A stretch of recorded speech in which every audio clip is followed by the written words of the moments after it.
You should be very proud of me. It is 2:02. You see, look at your clock. Look at your clock. You're here on time. You're here on time. Congratulations. I made it. We done came up. We might have actually got popped up live too early too. You might have seen me just walk in front of the, Look, and I was out here making for this no energy reason. drink here and this water bottle and stuff. Hey, it's all good. You know, we just trying to figure this out on the ones and twos. Patrick Akers, producer Pat, Carl Prather, Take After Take. Happy Wednesday, and for our podcast listeners, happy Thursday to you. Before we go into anything, Patrick, there is no greater feeling than what I'm about to tell you. There is no greater feeling in the world than to have your stomach full. Oh, man, let me tell you something. Dog, I'm talking about, well, it's like your eyes kind of get squinty because you're just like, just fulfilled. What'd you have? Huh? What'd you have? A burger, some onion rings, and some fries. That's not bad. Not bad. Stomach full. So are we on a diet for beach season or no? Because that's full. That's a pretty full meal. I'm gonna start it next week. We got a lot. We That's got what a lot. everybody says. I know. We got a lot. We got a lot going on. So true. we traveling. You all will hear about our adventures next week. We're headed to the Atlanta Braves for their home opener. We got the Rocket City Trash Pan as our baseball affiliate here, the Los Angeles Angels here.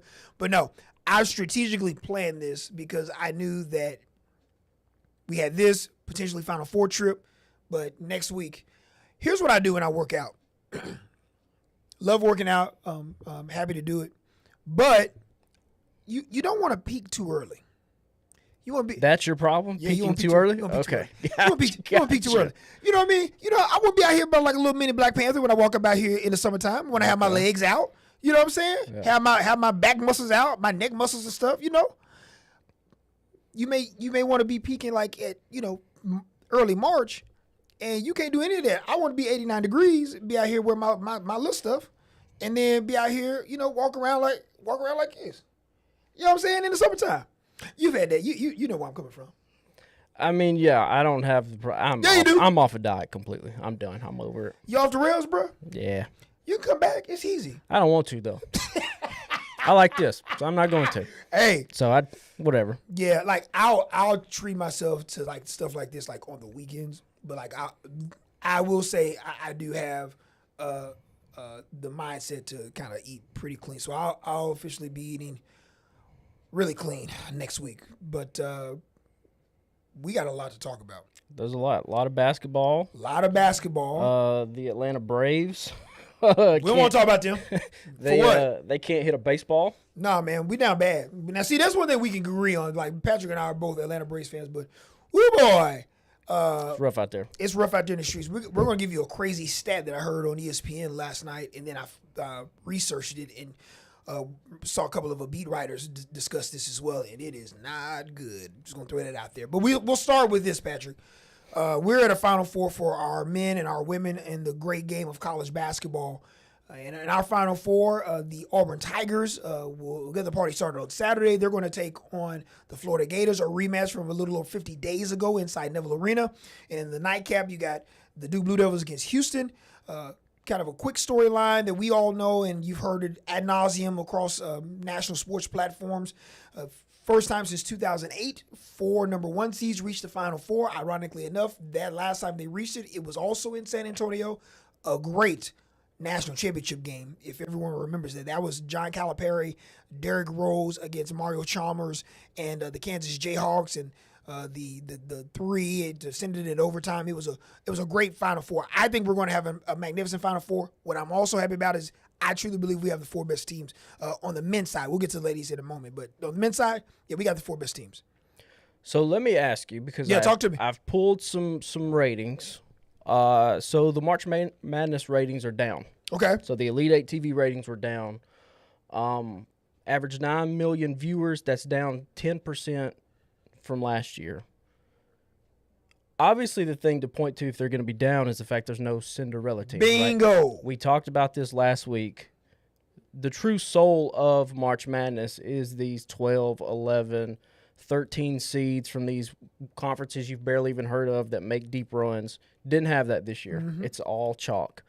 Are you worried that if this is the way it continues with NIL, that maybe the cultural impact that March Madness has is going to dip? Not at all. Steadfast. Because all you're going to see now is relative to insert small school that has a player that you've never heard of advance to the Elite Eight or have a Cinderella run. The only difference is moving forward, and what we kind of can perceive as the NIL era is that you're just going to have insert player here that played at P4 school here that's now at Loyola Chicago. So now you're going to be like, oh, man, that's cool. Loyola Chicago is back in the Final Four, or George Mason is back in the Final Four, or Butler's in the Final Four, or Lipscomb is in the Final Four.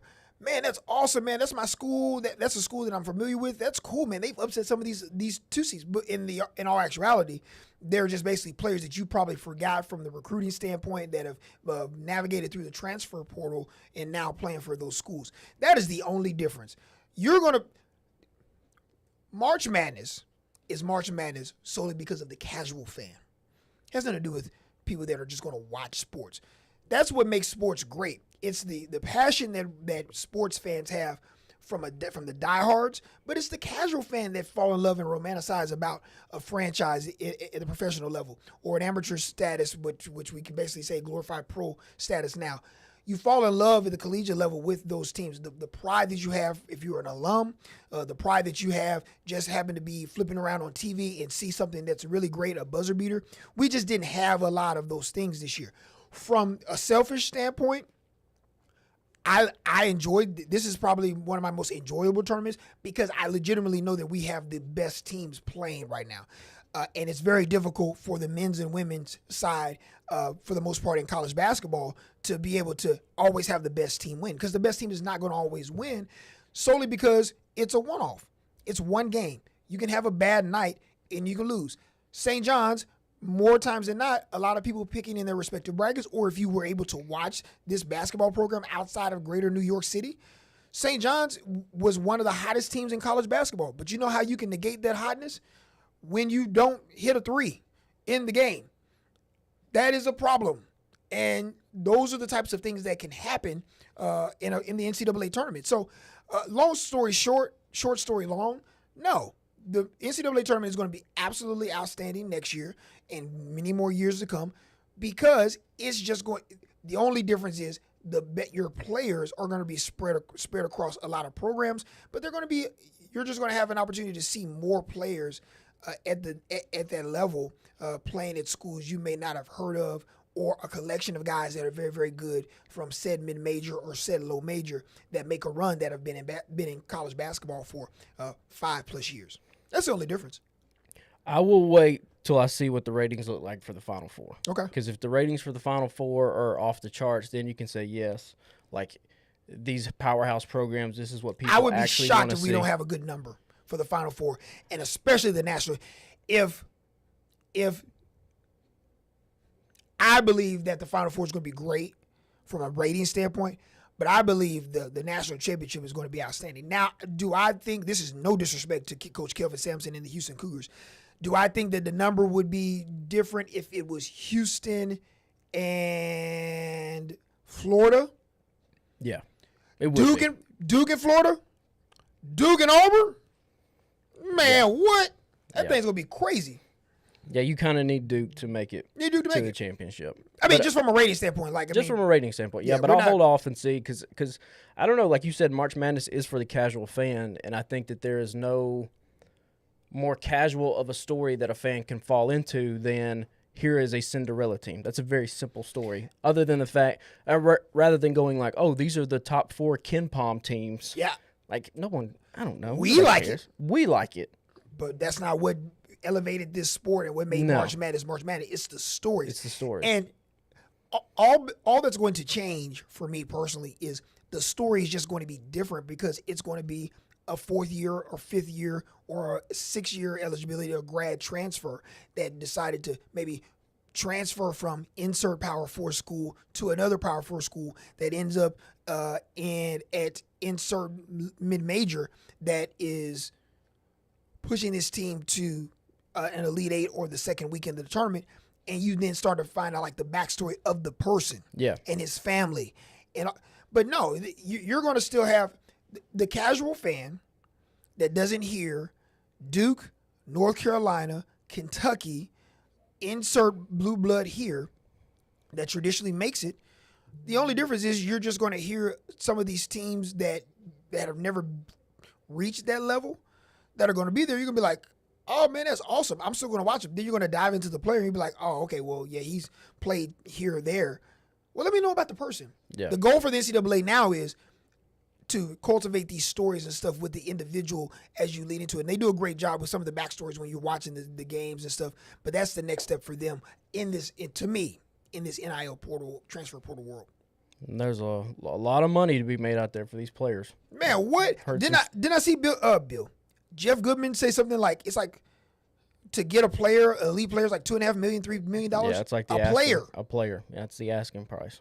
I still truly believe that there is room to be had for your universities that want to funnel the majority of their resources from an athletic department standpoint. Even when we potentially get this House Senate committee ruling with basically a glorified salary cap, there's still going to be room to be had that people are going to.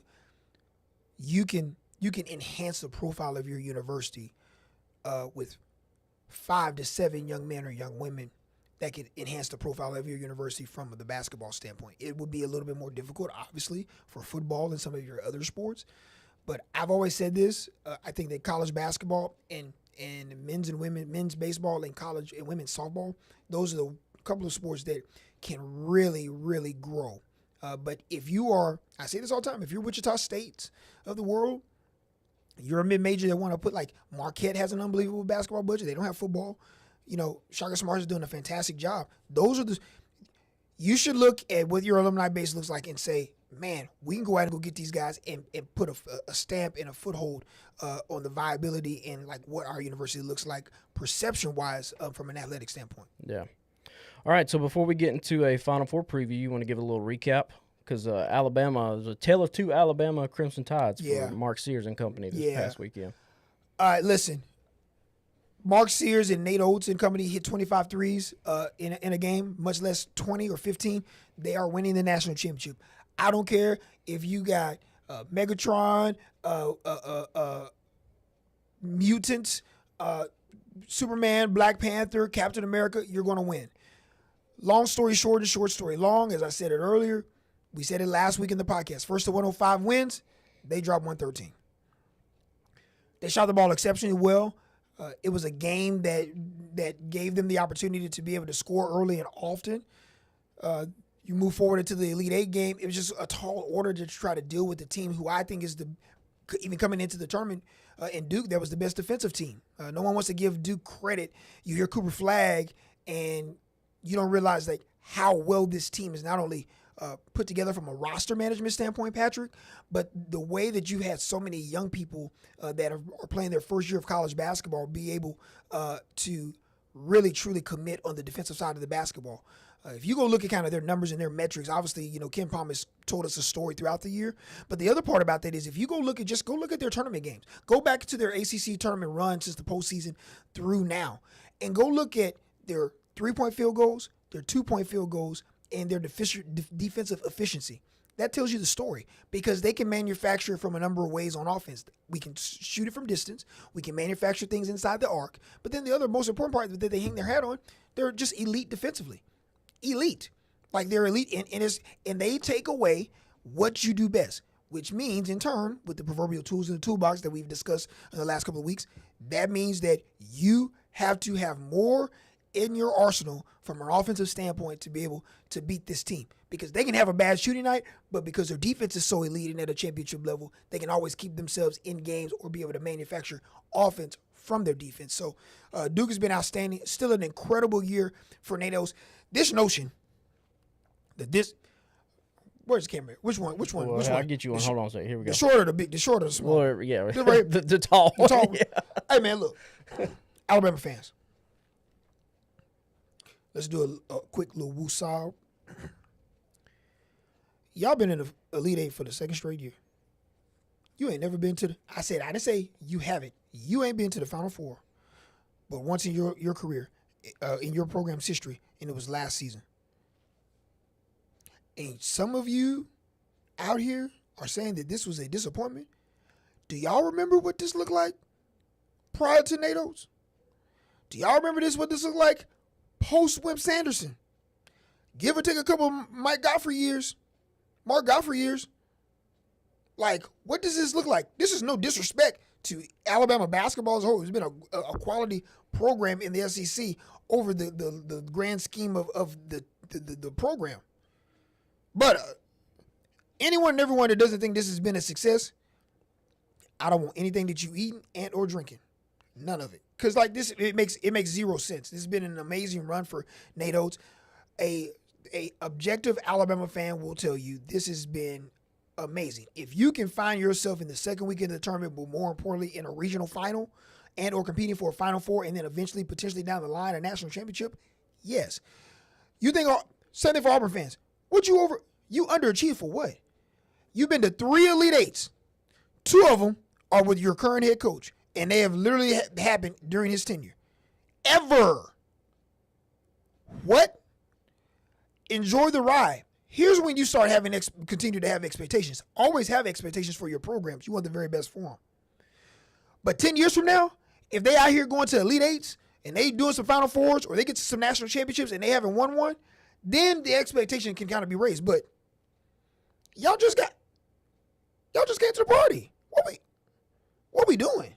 That's all I'm saying. Bruce has done an amazing job. The university has been awesome for Auburn and Alabama. It's an amazing story.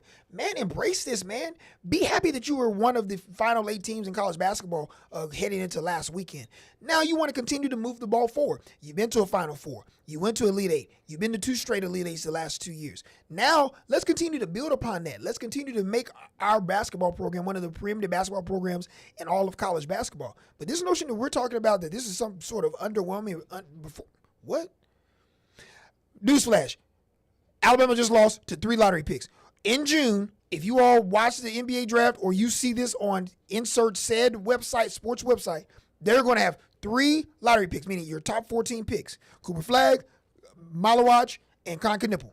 And they're probably going to have 2 to 3 more of the guys that are going to get drafted in the second round or be in a camp, whether a G League camp or they're going to be having an undrafted free agent contract. They played a bunch of pros, man. Shout out to Mark Sears, man, who we genuinely love. I'm so glad to see that young man grow up and his family. It has been cool. Shout out to Denver Jones and Chase McCarty over at Houston that's about to get his career started at Houston. Man, this thing is hard. College basketball athletics are hard. And when you're trying to carve out a position in a space to be elite, it takes time. You don't snap your fingers and then boom, this is what it is. Embrace it, Alabama fans. It's all good. You fine. You have the opportunity to be right back in the thick of things again next year. And if you're in the same position again, trust me, there's a whole lot of other programs that were quote unquote used to be blue bloods or elite programs that ain't that no more. You don't want to be that. Let's continue the ascension and the trajectory of being one of the elite basketball programs. But I had to put them on CP's what is it? Psychology, sociology, what is it? And psychiatry. That right there. You got anything else you want to say to him before we cut to the other camera shot? Anything else? No, y'all gonna go back y'all to ball two out. shot. Yeah, You just had that was a little sermon. Sometimes you give a little sermon. Yeah, I come to the pulpit sometimes. You know what I'm saying? Ask if there's one. Come on up there, altar call. It's all good. We just wanted to, it's relax.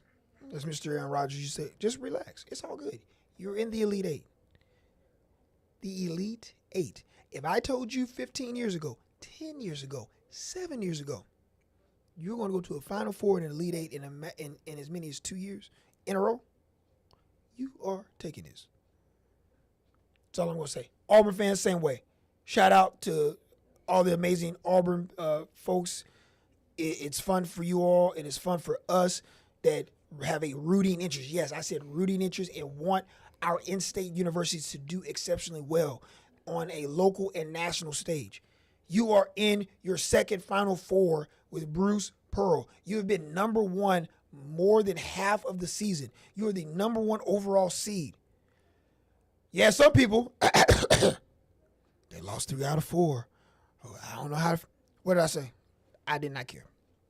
You did say that. They won You've the best been on the record? have I been on the record? You were on the record. They've literally been one of the 3 or 4 best teams in all college basketball all year. Not tired. They tied. They good. Now, I get it. Health is going to be a factor. We'll discuss this in our break, after the break, with the upcoming games. But this is where you were supposed to be. So it's all good. Woosah, y'all. Bree, get your stomach full like me, and then you can be able to think correctly. Get you some of that good Tex-Mex and stuff down in San Antonio when y'all go down there, because it's going to be amazing. And with that, after Preacher Carl with his pulpit Sweating and everything to the Bama Crimson, you need a handkerchief or something? Well, I need that. I want them good prayer cloth. I need.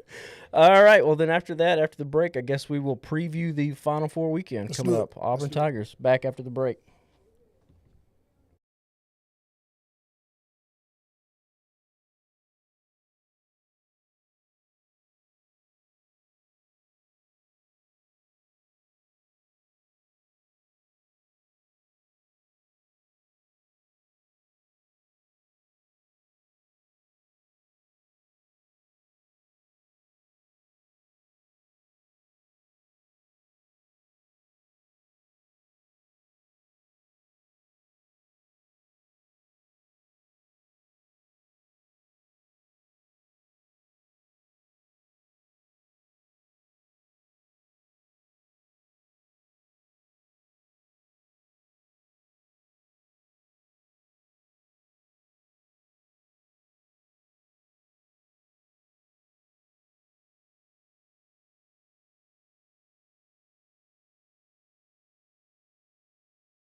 Producer Pat, Carl Prather, Take After Take, weekly podcast here at WAFF 48. We appreciate you all listening, watching live right now on YouTube and our Facebook stream, courtesy of WAFF as well.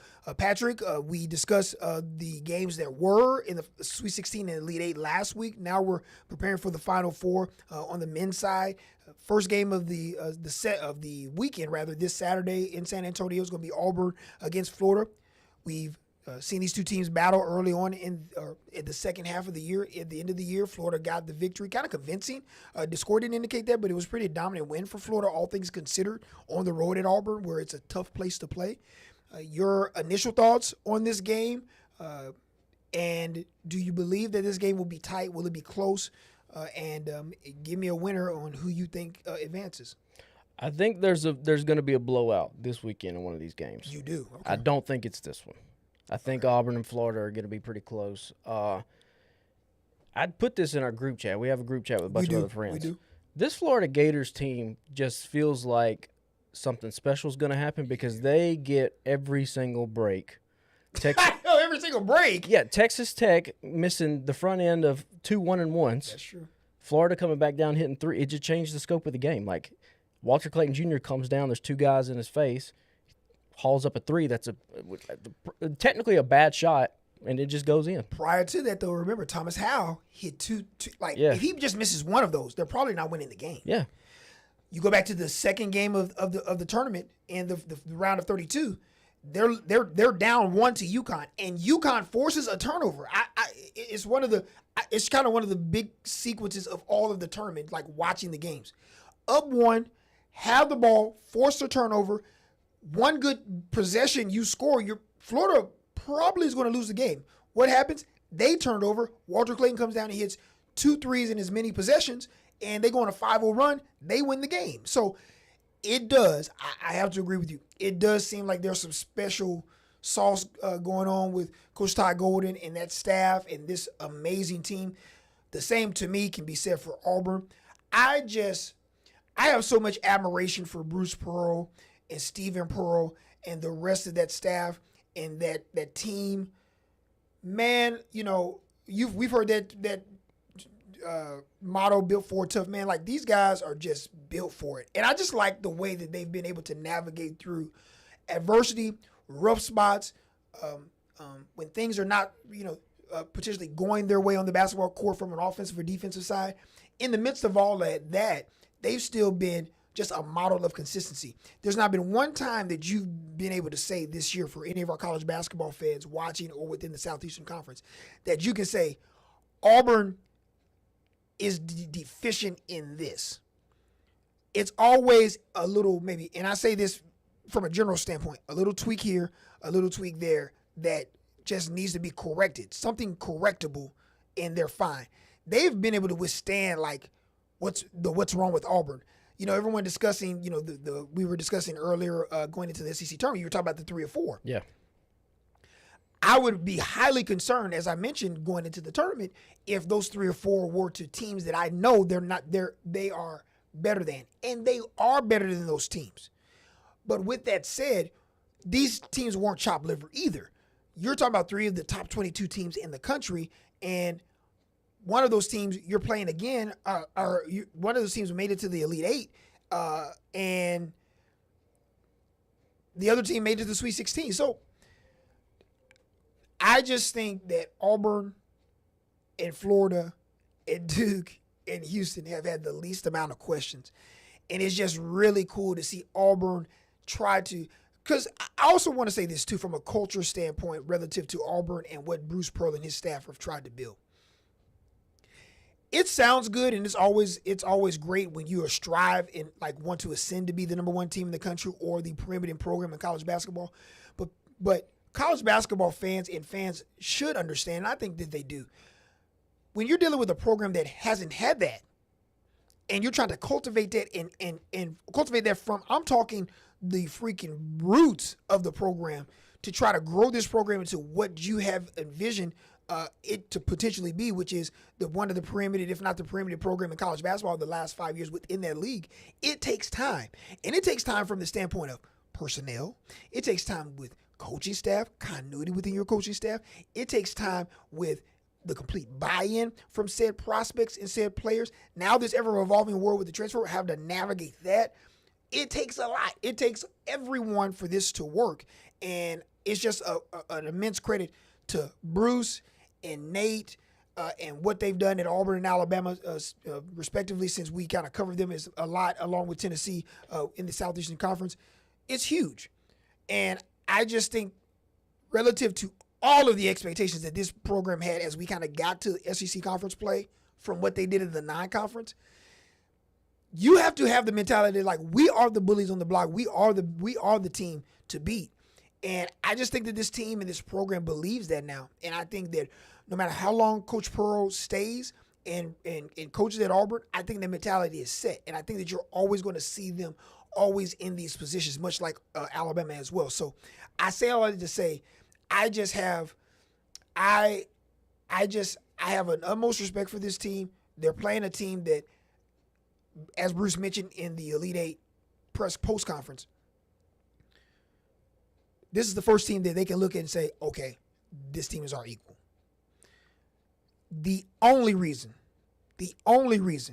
why I'm not picking Auburn to win this game, the only reason is because I just truly don't know what Janai Broome is from a health standpoint. Obviously, we all watched the game. We saw an elbow situation. We don't know if it's his shoulder. Reports are surfacing that he is not going to practice today and tomorrow. I get it. They're making the trek down to San Antonio. If you could tell me that Janai Broome is 100% healthy, if you could tell me Janai Broome was 90% healthy, if you could tell me Janai Broome was 85% healthy, I would say, man, yes, I'm going with Auburn's playing for the national championship. And even then, I still believe they're going to play for it. The only reason why I can't pick Auburn and believe that Florida is going to win the game is just because I just don't know the health of Janai Broome. Janai Broome has to play this basketball game in order for, in my opinion, for them to win. Not saying that they can't. They are more than capable, Patrick. But when you have what probably is going to be the player of the year or the runner-up and the SEC player of the year, that is a monster piece that you need to have to potentially try to win it. Yeah, and like I said, this Florida team, they were down 9 with 3:14 to play against Texas Tech. They finished the game on an 18-4 run. Nuclear, man. But the thing about Auburn, like you said, they just look bullies on the block is a good way to describe them. They look like they have their swagger back this past weekend. They do. But like you said, the health of Janai Broome, I mean, that's a huge factor. It's monstrous, man. Yeah. That's my big key. The game that I will think will be a blowout is Duke-Houston. I see no scenario that Houston can win this basketball game. Listen, so, okay. And this is where you need to come clean with the people and say that you're a massive Duke.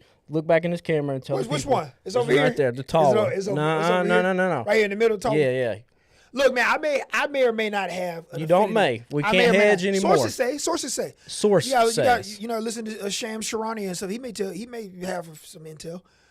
Sources say I may or may not be a lifelong childhood Duke Blue Devil basketball fan. That's for another day. One thing that I always want to say, even in the midst of any fandom that I have for any programs, you just want to be objectively like, if you believe they're going to win, they're going to win. I believe the Duke's going to win the game. I believe, much like Patrick, I don't believe the game will be close. But with all of that said, man, Houston's amazing, like fantastic. Like they're really, really good. I just don't know. I'm interested to see if they are be able to score the basketball. What does this look like? Now, here's the thing, though. I do believe that Duke is cut differently in the sense that Houston's going to literally punch them dead in the face, and they're going to see their own blood. They're going to taste their own blood. I would be utterly shocked if they don't respond to that. But I think I would. Last year's results have nothing to do with this year's result. I think I may, from a perception standpoint, look at this differently if these two teams didn't play each other last year. Now, Jamal Shea did not play in the Sweet 16 matchup with Duke a year ago. I believe that had he played in that game, I would have picked Houston to win that game. I think they're a little bit better offensive team with Adrian Cryer and everyone this season. But I just think I don't think there's been a team that has played as great as Duke has played, not only in the 4 games that they've played thus far, but what they've been able to do the last 4 weeks of the season. I think they've been the best team. That doesn't mean that Auburn is not capable or Florida's not capable. I just think that Duke has basically put it all together. They are as complete of a team as I have seen in the last 4 to 5 weeks. I think they win comfortably. Would not be surprised if you tell me Houston's out here shooting 51% for a half, all it needs is a half, then Duke fans and fans of college basketball will be like, this is a game. But I think that Duke is, I don't know what Vegas is saying, but I think Duke is the favorite in that game. And we got some local ties to that, man. Shout out to my young guy, Chase McCarty, and his amazing family. And shout out to Coach Bobby Champagne, who's on that Houston Cougars coaching staff, who I have an affinity for as well. Had an opportunity to talk to him earlier this week, and they're excited. He laughed. He's like, "Man, come on, man." He's like, "Why you out here a Duke fan?" I was like, "Coach, just like, man, that's when I was a kid." I said, "Man," he's like, "You've been a Duke fan." I was like, "I have." He's like, "Why?" I was like, "Man, look, back when I had some here, man, Christian Laettner, I love Christian Laettner, but Grant Hill was my guy, man. Grant Hill had the high top fade. He was fresh, had the high top kicks. So I've always fell in love with Duke. But all of that to say, I like Duke to win the game. I think they win comfortably, and I think they advance to the championship game to play Florida. I picked that in my bracket. I had Auburn, Florida, Duke, and I had Tennessee. I just think there's too much offensive firepower for Duke, too many weapons that Houston has to deal with, and I don't know from an offensive standpoint if they have enough to be able to kind of keep themselves in the game as we get into the second half of the game. That's my big deal.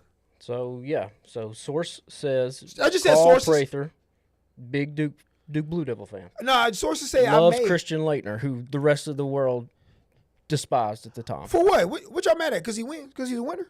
That has a lot to do with it. That has a lot to do with it. Look, who y'all know that played 4 years and won 2 national championships and for 4 years he went to bare minimum a Final Four. What you think about that? 4 straight Final Fours, 2 natties. It could have been the third if they'd have run into a absolute mutant of a program in the Nevada Las Vegas Rebels with Larry Johnson and Stacey Auburn. They lost by 30 in the national championship game. Still the largest margin of victory for a team in the national championship game. So he could literally have 3 or 4 national championships and nothing less than a Final Four appearance all 4 years. You mentioned spreads. Duke is favored by 4.5. 4.5. Florida favored by 2.5 over Auburn. And you have to think that a lot of that has to do with the health of. Yeah, if you tell me Janai Broome is playing this game, I am like, and he's healthy, and he's Janai Broome that we know that just, I know Coach Pearl mentioned this, keep doubting him, and Coach, I don't think I'm not doubting him. I know what type of dog Janai is in that amazing team, and Denver Jones and Ty Pettiford and Chaney Johnson and Dylan Cardwell, Chaz Baker Mazar, like they You listen. If you love college basketball, you fall in love with programs in a team like this. We can talk about all of the quote unquote noise that they maybe bring, but that's part of their edge. They got to have that edge. And Coach Pearl, I think he does a. There's a handful of coaches that I can think off the top of my head that have an innate ability to be able to be relatable to young people, and not only be relatable to young people, be relatable to each person and their character and their demeanor. Because you can't treat everyone the same on your roster. In this day and age, to be able to navigate that all and be able to get the best you possibly can get from a response standpoint from each one of his players, it's an unbelievable. He's a Hall of Famer. That's why he, to me, should be named the Coach of the Year. He's been incredible, man, and his staff and everybody around it. So, yeah, look, I love Auburn. I think they are absolutely fantastic. If you tell me we come back here next Wednesday and they're cutting the nets down, I would not be shocked in the least bit because they're just that good. They've shown that all year. Their resume has shown you what this looks like. They've just been able to navigate the one-off. So, like, ultimately for me, any of these teams can win it. If I had to rank them from 4 to 1, it'd be Houston, it would be Auburn, it'd be Florida, and it'd be Duke. But these are the creme de la creme of basketball teams. All of them can win it. And it's going to be really, really fun to watch. But, yeah, I got Duke and Florida as I had in my bracket that I did. And I ultimately have the Duke Blue Devils winning. I just think that they've, to me, over the last month, solidified that they have been the best team. And I think with talent and all of that around, I think that they win it. And that's my pick to win it all. And you're going to hear a lot this weekend about Cooper Flagg and number 1 pick in the NBA draft, all that stuff. But there are 2 other guys that are stars for their team. Walter Clayton Jr. and Janai Broome, if you go look at like some NBA draft rankings, a lot of people have them in the second round of the NBA draft. I refuse to believe that these 2 guys cannot play at a high level in the NBA. I just don't. I'm shocked. We go back. We talk about the NBA or NFL draft. What does the tape show you? What does the tape show you? Janai Broome can't play in the NBA. What? Walter Clayton Jr.? What draft got him not a lottery pick? There's a lot that I've seen. For real? For real. Man, make sure I don't go. Man, let me be quiet. Look, I think those 2 guys are NBA players. They're going. I hope that they have long careers. But no, Walter Clayton for sure is a lottery pick in this draft. Put it this way: I saw a mock draft today working out. Liam McNeely, freshman point guard that played in Montverde with Cooper Flagg and Derek Queen and Asa Newell, which is a hell of a high school basketball team, by the way. They had Liam as projected as number 11. I believe he is that, a lottery pick or at least a first rounder as a true freshman. What have y'all seen from Walter Clayton Jr. and the big shot maker and the shot maker that he is that makes you believe that he can't, with his length and his height, he can't deliver in the National Basketball Association, be instant offense? What? In a spread out situation, not a condensed floor? Man, what? Well, people will point to the knock on him, little on the undersize, not a great defender. But if you look at a guy like Peyton Pritchard for the Boston Celtics, who's in the running for 6th Man of the Year. Can you make shots? Same exact size as Walter Clayton Jr. Peyton Pritchard is averaging 14 a game right now. How much he get paid? Didn't he get him a new deal this year? He got a huge deal. So I'm not buying that Walter Clayton Jr. can't be at bare minimum the 6th man on a championship team. No, sir. I refuse to believe that. Or better. Same for Janai Broome. Like, you can tell me this dude can't play as a stretch 4 in the NBA. His 3-point shots. Man, look. Everyone gets up. They get enamored. This is my whole rant about high school football recruiting. You want to come to the pulpit? Hold on, let me get you a little water. Come on, walk up here. Pulpit. Yeah. We get so enamored by youth, right? These 18, 19-year-old guys. And I would just rather take a dude in Janai Broome. I don't care that he's older. I don't care if this is his 4th, 5th year in college basketball. Dude can play. Like, I don't understand. Reed Shepherd went the 3rd pick last year's draft. He did. The dude is averaging 2 points a game. He can't get on the floor.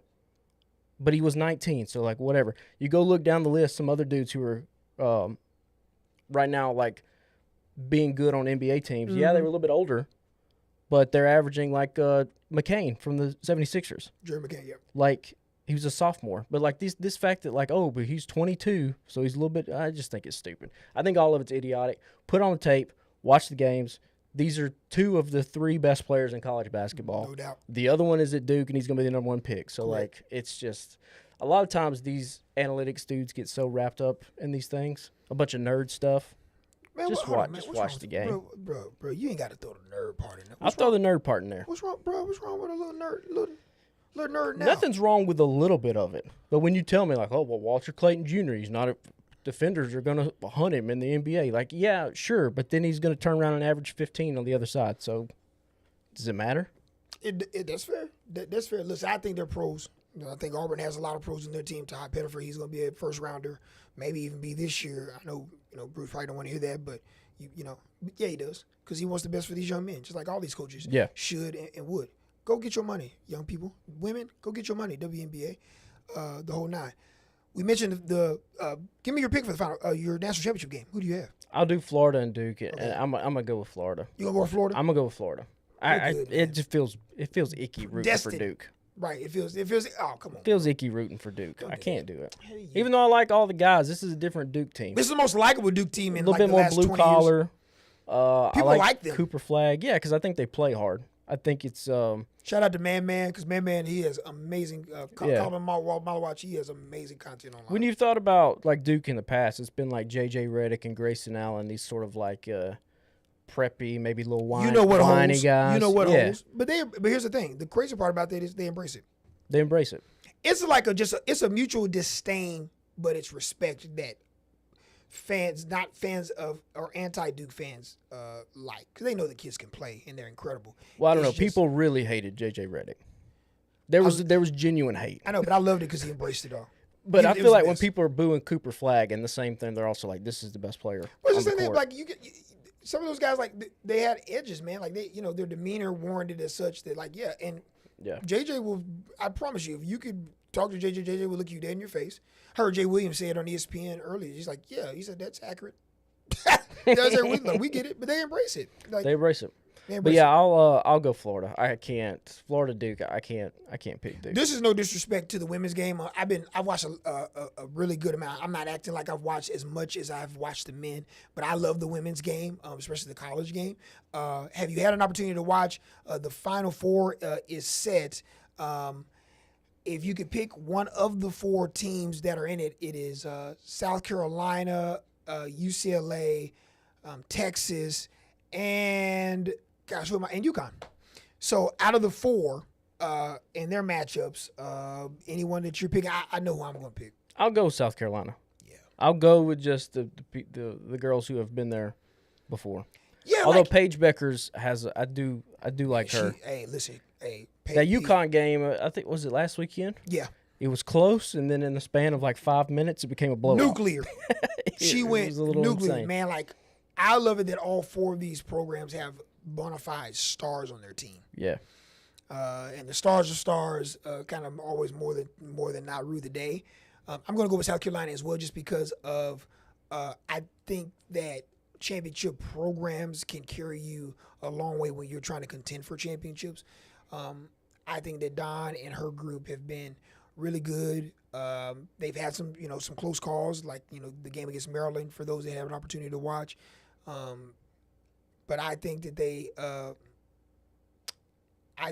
get the job done. I said South Carolina, UCLA, Texas, and UConn. Did I say Texas? Mm-hmm. Okay, I did say Texas. Yeah. Madison Booker is incredible, too, for Coach Van Schaefer and stuff, man. But I think this Final Four is going to be really good. I think they're going to be really competitive games. But I'm going to go with South Carolina. I think South Carolina wins it. And I think that they cut the nets down again. Man, I'm trying to think if I want to pick UConn to be in that thing. That is tough. Because, UConn dominated them at home in Columbia this season. And I was like, I did not see that coming at all. But, I mean, I'm talking about that was a thorough you-know-what whooping. And I know Don and her group haven't forgot that. But I got to make a pick. I got to make a pick. You got to make one. Oh, man. I'll do the rematch. I'll do South Carolina and UConn. I think South Carolina gets their get back. I think they do. But I think all four of these games are going to be tied down in the fourth quarter. Can we also Can I give a PSA to the NCAA? You want to do it after the break? Let's do it after the break. We're up against the break. I was about to. I ain't going to unload. Let's just come to the table and talk. Altar call. So after the break, the altar call, and then the Atlanta Braves with their historic slow start coming up next on Take After Take.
Take After Take back, final segment of the week for producer Patty. Yours truly, Carl Prather. Thank you all so much for watching on YouTube, Facebook, and anywhere you can find our streaming platform. And, of course, our podcast that will be released on Thursdays each and every week. Take After Take, find that where podcasts are available. So before the break, I said that I want to have just one more altar call.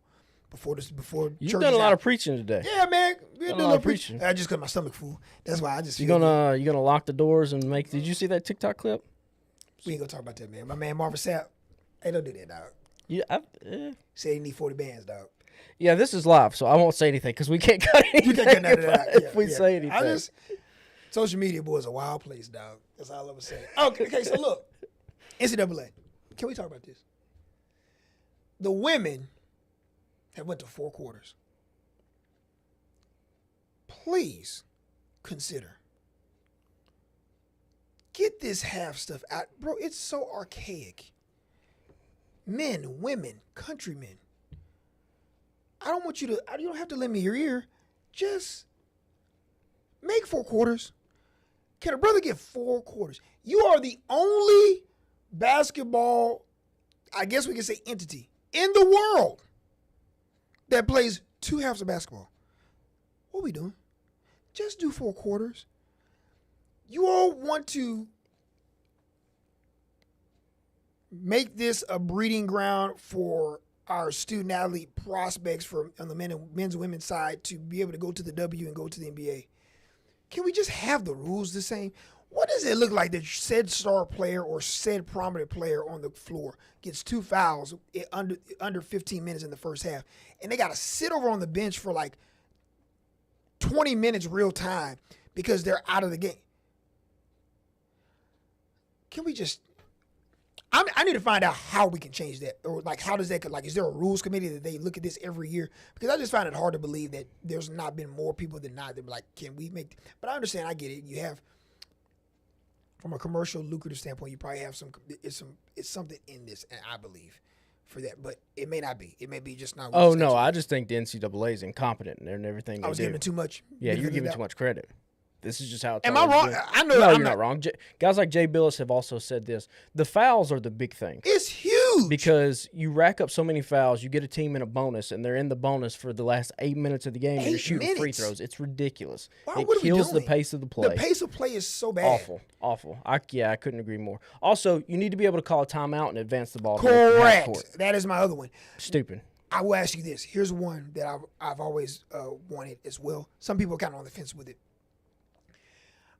The possession arrow on a jump ball tie-up. Dumb. If the defensive team that forces the tie-up, they should get the ball. I don't want it to be alternating possessions in the possession arrow if my defensive team made a play that because the possession arrow wasn't in their favor, that team gets to keep the ball. No, you should get the ball because you forced the jump ball.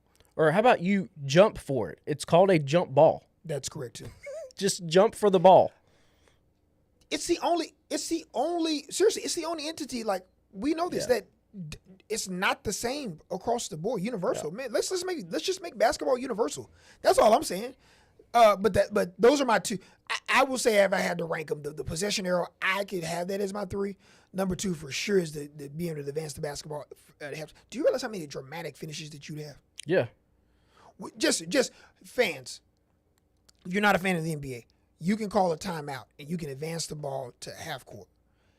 And we have had so many amazing over the last gazillion years of said player knocking down game winners or amazing finishes. Of all of the sports that would love to have dramatic finishes, especially in the NCAA tournament, why would you not? You realize how many buzzer beaters and wild innings that you'd have if that happened?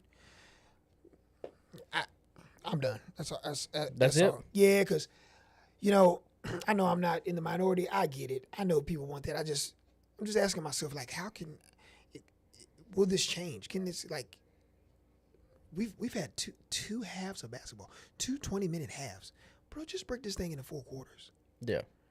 Do you want to increase the fouls to 6 or 5? Keep it at 5. 6. Me too. I want it to be at 6 as well. It's the guys are so physical now. I feel like you have to go to 6. 5 is like ridiculous because, like you said, a dude gets 2 fouls and then he's done for the entire first half. Yeah. It's like you can pick up 2 fouls, easy. Yeah. So that's stupid. We're gonna go to this last topic. Man, listen. It's rough out here.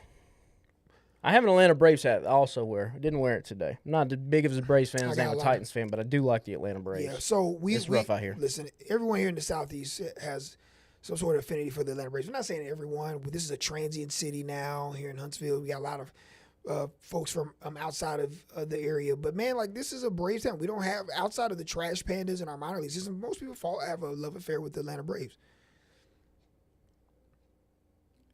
Did I think that they were World Series caliber?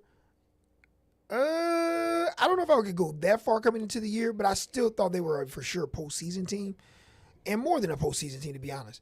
And I know it's the quickest rush to judgment as possible, but here's what I do know.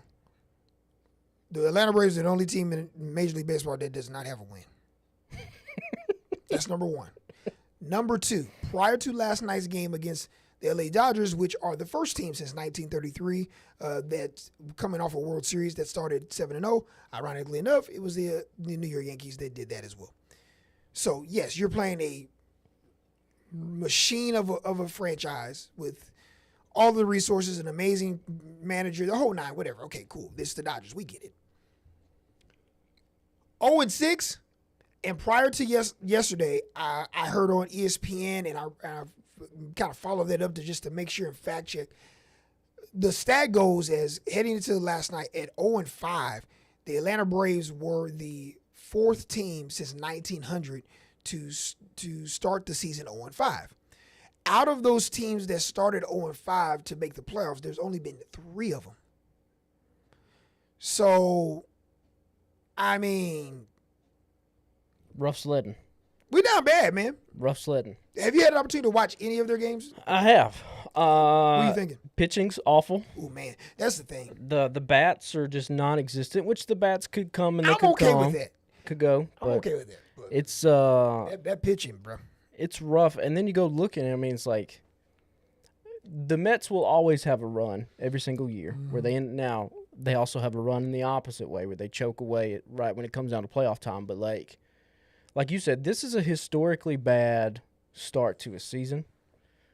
And where does it get better? Profar, out 80 games, PED suspension. 80 games, dog. Acuna, who knows what he's going to be when he comes back, says he might come back mid-May. But, like, what's he going to look like coming off an injury? It's not the Braves team that fans recently have been accustomed to. Now, if you've been a Braves fan for a while, there's some teams in there post Chipper Jones, post Andrew Jones. What's on the Freddie Gonzalez teams? Y'all know what I'm talking about. If you know, you know. It was rough out there. But yeah, I don't know. I mean, they got the Dodgers this weekend. I don't expect them to win a game against the Dodgers. So yeah, be 0-9. Yeah, okay. So hold on. You said they're playing the Dodgers right now. Yeah, okay, as we speak. So they're playing the Dodgers. Then we're going to the home opener. They got the Marlins. Yeah. Then I think after the Marlins, I think it's the Padres. Yeah. Padres 6-0, y'all. And they're the first team, I believe. I don't know if they're the first team since this amount of years, or they may be the first team in history to start 6-0 and have 3 shutouts. And they just paid the runner-up for Rookie of the Year like $75 trillion. Not really, but it's like 133. That's a lot of money, a lot of squaloosh. Yeah. So, and after like I legitimately went down the schedule and I looked, I was like, dog. So I have the worst starts in Brave history here. Talk to 1988, they started 0-10. 2016, one of those lean years we were talking about. 16 years. 0-9. I think they won 68 games that year too. 1919, 0-9. 1980, 0-7. 1940, 0-6. 2025, 0-6. I do think they win on Friday though. I think they beat them. I think that's their first win. You think home opener crowd? Yeah. I think that's their first win. And then what? They drop the next 6 after that. Don't do they, that. They go 1-12. Don't do that. Let me ask you this: has the Dodger game started? Tonight. It is tonight. 9-10. Yeah. I was about to say, man, if it was a quick little afternoon turnaround, shoot, I think they could find a way to win. I guess we won't know who the pitcher is and the lineup and all that stuff. It's. I mean, yeah, and you look at some of these batting averages, like 118, Brother. .87, Brother. .087, 130. Like it's. I'm calling it. Braves gonna get their first win against the Marlins first game. First game at home inside the friendly confines of Truist. I think they're gonna win that one. Now I can't tell you what's gonna happen the weekend and all this stuff, but man, okay. Here, how about this? Just for the sake of argument, what if they lose all those games, and then you got to play the Padres? You know how they like mumble my voice like this? Yeah. I'm like, oof. I mean, they did snap a 29 consecutive scoreless innings. They did. That is a lot. There's only 9 innings in a baseball game. So, do the math. I'm not good at that. What's that, 3? 3 and 2? Bro, you asked the wrong person. Me trying to count. So 16 they start. Yeah, because I if you go look really quick, type in 2016 Atlanta Braves. I think that team won only 68 games. I think matter of fact, I believe that was either 16 or 17. That was Brian Snickers. He filled in as an interim and became the head skipper there because I think Freddie got fired. 68 and 93. And I think somewhere middle of that year, Freddie got fired and They took did. over. Freddie Gonzalez started so. 9 and 28. Yep. Brian Snicker came in, finished 59 and 65. Bro, is that relative to what we've seen thus far? Is that not outside of the realm of possibility that they 10 and 30, 10 and 28? The problem is if you look at the roster from that 2016 versus the roster in 2025. That's what's concerning relative to the talent that you have now. Yeah. Yeah, because, I mean, now in 2025, like, I know Acuna's hurt. He'll come back, but, like, Austin Riley's been an all-star. Matt Olson.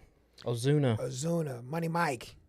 Yeah, so it's That'd be all right. Look at the rosters. Look, man, look. I know and I've always been a gloom and doom Braves fan. Like always, like people like, man, cheer up, old pal. Like you could be, we'll be fine. And like 21 was so fun, but man, I don't know, big dog. It's getting dark out here, as the kids say, getting dark. Now, luckily for baseball, there's a lot of games, so we'll check back in. But bad start so far. But you got 100. Again, I'm not good at math. 162 minus 6. What is that? I don't know. 158. Somebody will tell us. 158. Sure. Yeah, 158. I don't know. I don't know. We can't count. Somebody tell us. Somebody will tell us. Listen, when we come back next week, we'll have a national champion for the men's and women's in college basketball. I feel like we can touch base on a little spring football for college football. We can definitely touch base on the NFL draft because it looks like y'all, like somebody said y'all got Cam Ward tattoos giving them out for free. My appointment is for Sunday for my Cam Ward tattoo. So, Lord. Savior of the franchise, here we come. Savior of the franchise. We got a lot to talk about with the NFL draft as well. Free agency, NFL draft, the whole nine. But we'll have you completely covered. Listen, like, subscribe, comment to our podcast. That's Take After Take. That is on anywhere that you can find podcasts available to you each and every week. We truly appreciate you all joining us as we continue to grow this platform. We are just gearing up toward a fun summer, and hopefully we'll be able to bring in some guests and have some fun. We're going to have some WrestleMania talk here coming up in April to discuss some WrestleMania stuff, just for our wrestling fans out there as well. But yeah, it's going to be fun, all leading into college football. That we are truly excited about. This guy right here is super hyped because he watched a full year of college football. I think he's for real locked in now. And if Cam Ward doesn't work out, I'm looking at quarterbacks for 2026. Man, why are you going this far? Well, I got to do my homework just in case. I got to prepare. Bro, what? Prepare. Oh, my God. John Mateer, Oklahoma. Okay. Keep on the lookout. Okay. All right. We're deep in the research. Okay, not John Mateer. Thank you all watching on YouTube and our streaming platform on Facebook as well. Truly appreciate you also. Listen, everyone, go out and have a great weekend. Enjoy yourselves. We will be back here next week for another episode of Take After Take. For producer Pat, I'm Carl Prather. Have a great weekend. We'll see you back here next week.